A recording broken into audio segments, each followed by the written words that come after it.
साथ संगत जी, प्यार से कहना। धन निरंकार जी, आशा करती हूँ आप सभी बहुत अच्छे होंगे। आप सभी का बहुत बहुत स्वागत है। एक नई साखी के साथ फिर से हाजिर हूँ मैं। चलिए आज की साखी सुनते हैं। साथ संगत जी, बहुत पुरानी बात है। महाराष्ट्र में कृष्णा नदी के किनारे करहाड़ नामक का एक स्थान है। वहाँ एक ब्राह्मण रहता था। उसके घर में 4 प्राणी थे। ब्राह्मण, ब्राह्मण की पत्नी, ब्राह्मण का बेटा और उसके पुत्र वधू। ब्राह्मण की पुत्र वधू का नाम था सखुबाई। साथ संगत जी, सखुबाई इतनी ज्यादा भक्त, आज्ञाकारिणी और सरल हृदय थी। उसकी सास उतनी ही कठोर और अभिमानी दिल वाली स्त्री थी।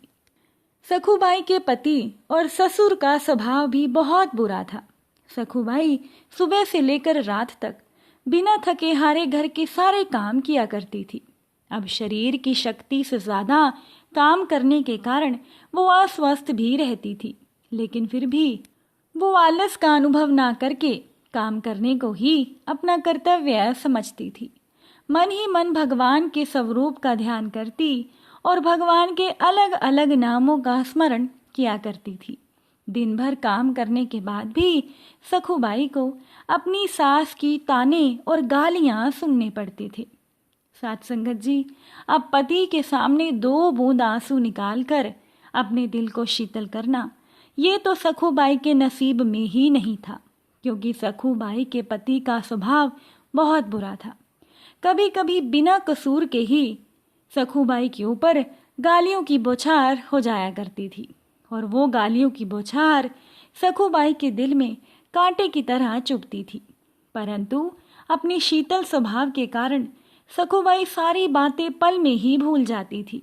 इतना होने पर भी वो दुख को भगवान का आशीर्वाद समझकर प्रसन्न रहती थी और सदा कृतज्ञता प्रकट करते हुए कहती थी कि हे प्रभु, आपकी मुझ पर विशेष कृपा है जो आपने मुझे ऐसा परिवार दिया, वरना सुखों के बीच में रहकर मैं आपको भूल ही जाती और मोहवश मैं माया जाल में फंस जाती।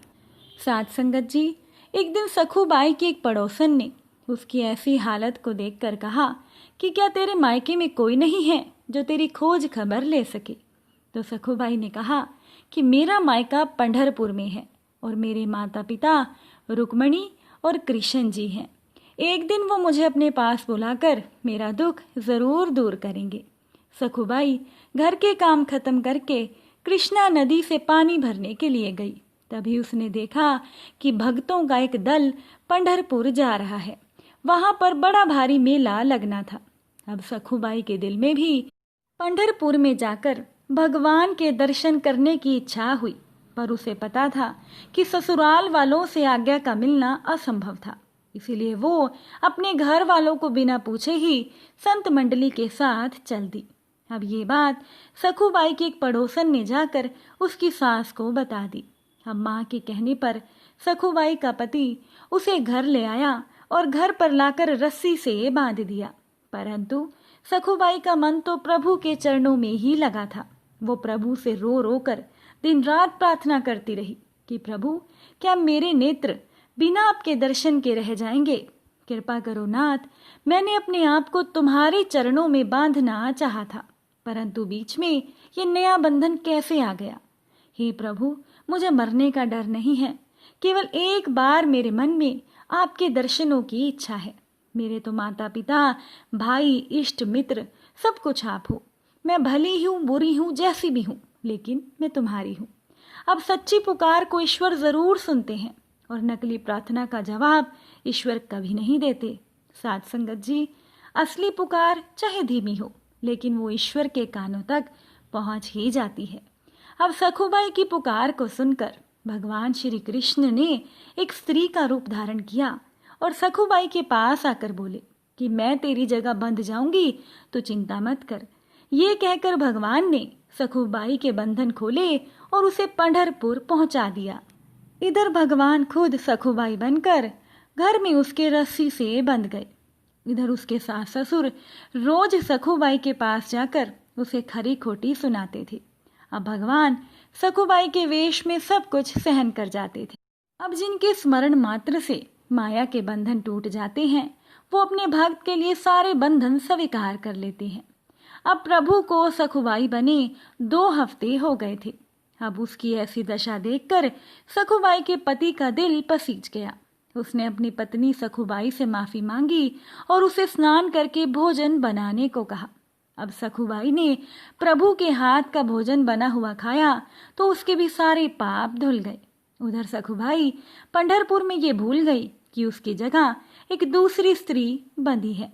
अब सखुबाई का मन तो पंढरपुर में ऐसा लगा कि उसने प्रतिज्ञा ही कर ली कि मेरे शरीर में जब तक प्राण रहेंगे मैं पंढरपुर में ही रहूंगी। उसने प्रभु के ध्यान में समाधि लगा ली और सखुबाई का शरीर अचेत होकर जमीन पर गिर पड़ा। गांव के लोगों ने उसका अंतिम संस्कार कर दिया। उधर माता रुक्मणी जी को चिंता हुई कि मेरे स्वामी श्री कृष्ण सखुबाई की जगह पर बंधे हुए हैं। अब माता रुक्मणी ने शमशान में पहुंचकर सखुबाई की अस्थियों को इकट्ठा करके उसे फिर से जीवित किया और सब कुछ उसे याद कराकर उसके गांव में जाने की आज्ञा उसे दी। अब अपने गांव में पहुंचकर जब सखुबाई स्त्री बने भगवान श्री कृष्ण से मिली तो उसने क्षमा याचना की। अब जब सखुबाई घर पहुंची तो सास ससुर के स्वभाव में परिवर्तन देखकर उसे बड़ी हैरानी हुई। अब दूसरे दिन एक ब्राह्मण सखुबाई के मरने का समाचार सुनाने करहाड़ गांव में आया था और सखुबाई को काम करता हुआ देख उसे बड़ी हैरानी हुई। उस व्यक्ति ने सखुबाई के ससुर से कहा कि तुम्हारी बहू तो पंढरपुर में मर चुकी थी। अब सखुबाई के ससुर ने कहा कि हमारी बहू तो पंढरपुर गई ही नहीं, तुम्हें कोई भूल हुई है ऐसा लगता है। जब सखुबाई से पूछा गया तो उसने सारी घटना सुना दी।